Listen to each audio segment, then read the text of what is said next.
I think my path was probably conventional in the sense that it was very hard for me to get a job. So Yeah. it felt unconventional for me because I always expected, I was going to graduate college, I was going to get a job, I was going to get married, I was going to own a house and have kids and do all of this stuff all by the time I was 30. And here I am. I just celebrated my 31st birthday and I haven't really done any of those things. But I think that's actually probably more conventional to not get a job right away and to have to bounce around and try a bunch of different things, which is exactly what I did. I graduated college and all of my friends were getting jobs. I had a couple of friends who got jobs at publications and newspapers and things, and some people got jobs at PR agencies, and some people got jobs at publishers, and I wasn't getting anything.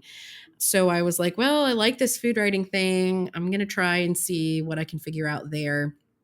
And so I got an unpaid internship at a local magazine in the Tampa Bay area. And I did that for a couple of months and really enjoyed it. But then the internship was coming to a close and I was like, well, I'm back to square one. I still don't have a job. And so then I reached out to the food editor at the Tampa Bay Times and was like, do you guys have any positions open? Are you looking for, any reporters, anything like that? And I took a gig with them as a freelance correspondent, which felt like something, but in reality, it was a freelance gig. It wasn't full time. There was no salary. There were no benefits. It was very, very strictly freelance part time. And so, I was bartending and waiting tables, trying to make this writing thing work. Right. Couldn't make it work. Went to grad school, did some freelance writing while I was in grad school.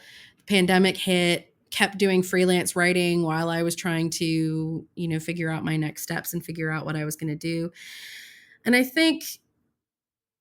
honestly, truly believe, based on writers that I have talked to and friends of mine, that is the more common trajectory for a lot of people who want to write. It's very hard to make a living doing writing and writing alone. I mean, unless you are one of the fortunate people to get, a salaried position at a major publication. But even then, I mean, those folks are having a really hard time because the media landscape is changing so much and those jobs are changing so much and the job security is just not there anymore. I mean, thinking about Florida publications in general, we constantly are hearing about rounds of layoffs and those sorts of things.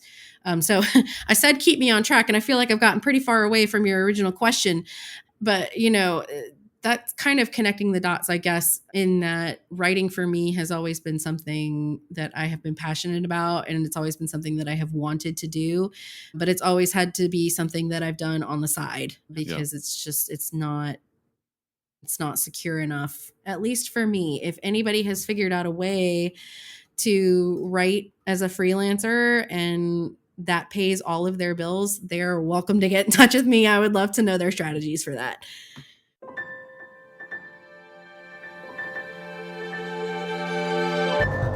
Thank you so much for tuning in to Micromaker by Loose Leaf Transmissions. We hope you enjoyed this brief glimpse into the inner workings of the creative life. If this resonated with you, be sure to check out the full conversation on Music Maker with Tyler Kline, a podcast exploring craft and process, philosophy and inspiration, and the honest, often messy parts of being an artist, creative uncertainty, purpose and identity, and resilience. You can find Music Maker wherever you get your podcasts or by visiting musicmakerpodcast.com.